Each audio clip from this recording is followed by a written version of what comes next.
Hey, welcome back. It's good to have you here. I was thinking the other day about all the things we carry with us. The IDs in our wallets, the photos in our phones, the stories we tell about ourselves. Now imagine all of that, stripped away. No name, no story, no context.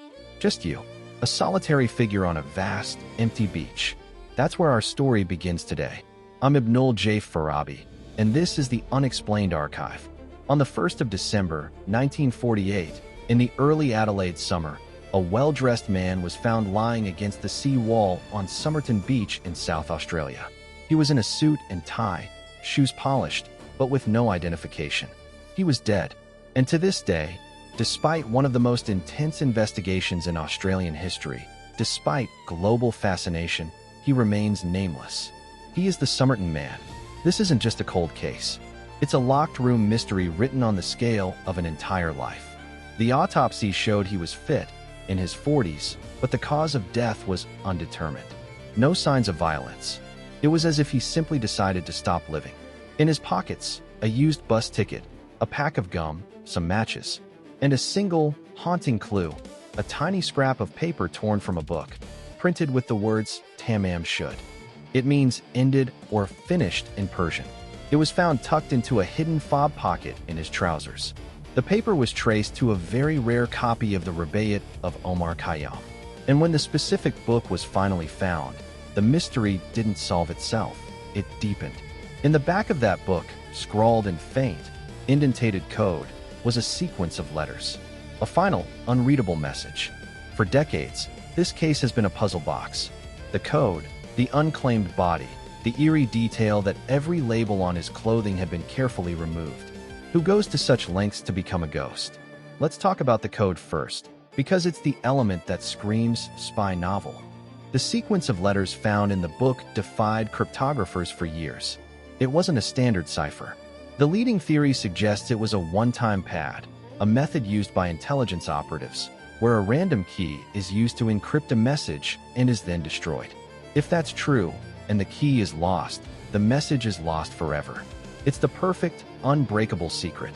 This, combined with the historical context, 1948, the early chill of the Cold War, naturally birthed the theory that the Somerton Man was a spy. But a spy who what? Who was he working for? Why was he in Adelaide? And why did he die? The human element, though, is even more compelling than the espionage angle, because there was a possible connection. A local nurse, named Jessica Thompson, was shown a plaster cast of the man's face. Witnesses said she looked shocked, and later she denied knowing him. But the copy of the Rubaiyat with the code? It was found near her home, thrown into a car. She told police she had once given a copy of the same book to a man named Alf Boxall, an army lieutenant. And here's a twist. Alf Boxall was found alive and well, with his inscribed copy of the book intact. So who was this man connected to Jessica? When shown a lock of the Somerton Man's hair years later, she simply said, in a whisper, "It's all so strange." She took whatever she knew to her grave. This is where the story sat, frozen, for most of my life. A fascinating historical curiosity. The kind of thing you read about and wonder, but assume you'll never know. But then, science began to pick the lock. In the last few years, DNA technology has breathed new, urgent life into this old case. Researchers exhumed the body. They extracted DNA. And they did something remarkable. They built a genetic profile and used genealogical databases to construct a family tree. They identified potential relatives. And in 2022, a name was publicly proposed. Carl Charles Webb, a man from Melbourne. An electrical engineer, someone who liked betting on horses, who had separated from his wife. It seemed, for a moment, that the mystery was solved. But this is the Unexplained Archive, and things are rarely so simple. The identification has been met with serious debate. Some genealogists and researchers have questioned the methodology, pointing out potential flaws in the family tree. The police have not officially confirmed it. And perhaps most tellingly, knowing a name hasn't answered the fundamental questions. Why was he in Adelaide? What was the code? How did he die? The name, Carl Webb, is a new piece, but the puzzle is still incomplete. It's like finally finding a missing page from a novel, only to discover it's written in a language you don't fully understand. This is the part that stays with me. I'm an engineer by training. I build things to solve problems.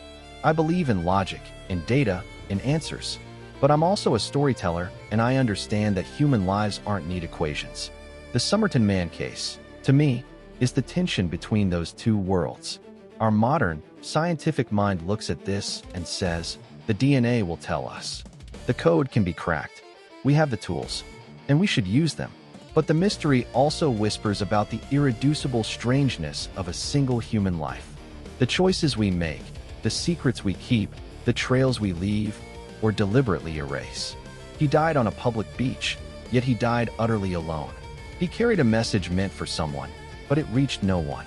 In our hyper-connected, digitally logged world, that feels almost impossible. We leave a data shadow everywhere we go. He left a silhouette. So what are we left with? A body, a code, a name that might be his, and the enduring power of a question. The Somerton Man is a reminder that every person is a universe of stories, most of which are never told. His silence has echoed for over 70 years, outlasting empires and technologies, because we recognize in him our own deepest fear, to be lost, to be unknown.